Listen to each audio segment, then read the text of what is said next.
दोस्तों, स्वागत है हमारे चैनल सिंगल राइज में। आज हम आपके लिए एक नया वीडियो लेके आए हैं वायरल फीवर के ऊपर। दोस्तों, वायरल फीवर, वायरल बुखार, आपने देखा होगा जैसे मौसम चेंजेज होते हैं, जैसे सर्दी से गर्मियों का सीज़न चालू होता है या गर्मी से सर्दी का सीज़न जब चालू होता है, जब मौसम में चेंजेज, एटमॉस्फेयर में चेंजेज होते हैं, तो लोगों में सर्दी, जुखाम, बुखार के लक्षण दिखाई देते हैं और बुखार के लक्षण दिखाई देते हैं। ये सब हमारे इम्यून सिस्टम, प्रतिरोधी क्षमता के ऊपर डिपेंड करता है। दोस्तों, वायरल फीवर कम इम्यूनिटी वाले व्यक्ति को ही जकड़ में लेता है। मानव शरीर का टेम्परेचर 98.6 फ़ारेनहाइट या 37 डिग्री सेंटीग्रेड होता है। इससे 1 डिग्री ऊपर भी टेम्परेचर होता है तो फीवर की श्रेणी में आता है। बुखार इस बात का संकेत देता है कि आपका शरीर किसी प्रकार के बैक्टीरिया या वायरस से लड़ रहा है। वायरल संक्रमण शरीर के किसी भी हिस्से, इंटेस्टाइन, लंग्स, वायुमार्ग कहीं भी हो सकता है। संक्रमण के परिणाम स्वरूप व्यक्ति को बुखार हो जाता है। दोस्तों, वायरल बुखार के लक्षणों की बात करें तो जोड़ों मांसपेशियों में दर्द, सिर दर्द, थकान, गले में खराश, नाक का बहना, टेम्परेचर में वृद्धि, डिहाइड्रेशन, ठंड लगना, कपकपी लगना, आँखों का लाल होना, रेडनेस ऑफ आई, त्वचा पर रेडनेस निशान बनना, भूख में कमी होना, सिर दर्द होना, सांस लेने में थोड़ी दिक्कत होना, छाती में हल्का दर्द होना, पेट में हल्का दर्द होना, आँखों में जलन होना, हल्की उल्टी की शिकायत होना, ये सारे लक्षण वायरल फीवर के होते हैं। वायरल फीवर में पेशेंट की आँखों में लालपन आ जाता है। इन मौसम परिवर्तनों के दिनों में जब मरीज डॉक्टर के पास जाता है और कहता है कि मुझे 5 दिन से बुखार है, और इन्वेस्टिगेशन में डेंगू की investigation, Widal investigation, typhoid investigation में अगर नील हैं और फिर भी बुखार है, तो चिकित्सक उसको वायरल मान के चलता है या वो वायरल ही होता है। और हमेशा मरीज़ को सलाह दी जाती है कि आप 5 से 7 दिन में आप सही हो जाओगे। आपको फ्लूइड का अधिक से अधिक सेवन करना है, वाटर का अधिक से अधिक सेवन करना है। वायरल फीवर का असर 5 से 7 दिन तक बना रहता है। दोस्तों, ये टेम्परेचर टेबल है। अगर आप 98.6 फ़ारेनहाइट से ऊपर टेम्परेचर है तो आप फीवर की श्रेणी में आओगे।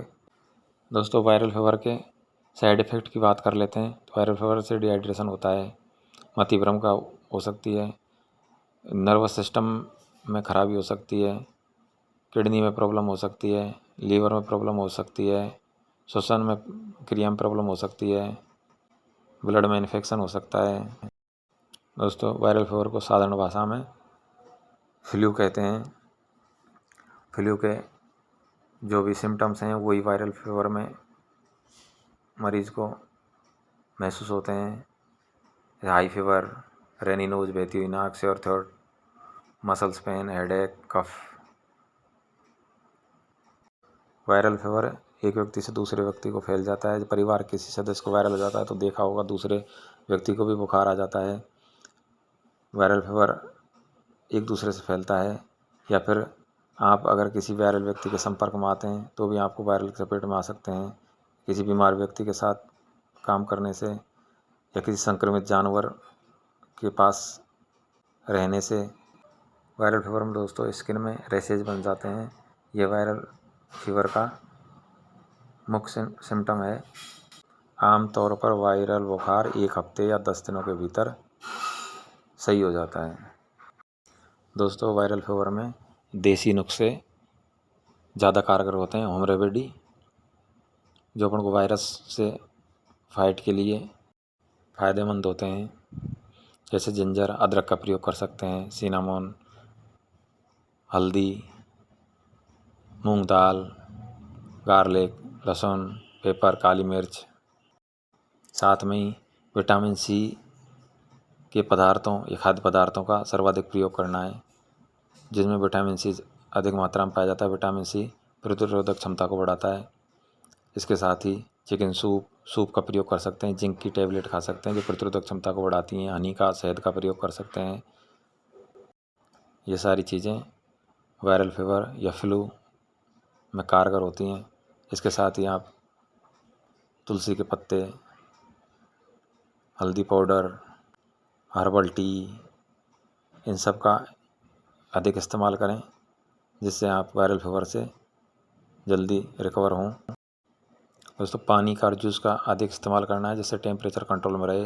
हेवी एक्सरसाइज को अवॉइड करनी है ड्यूरिंग फीवर, और heavy intake diet, spicy food avoid करना है during fever. Cold water avoid करना है, बाथ के टाइम भी कोल्ड वाटर अवॉइड करना है।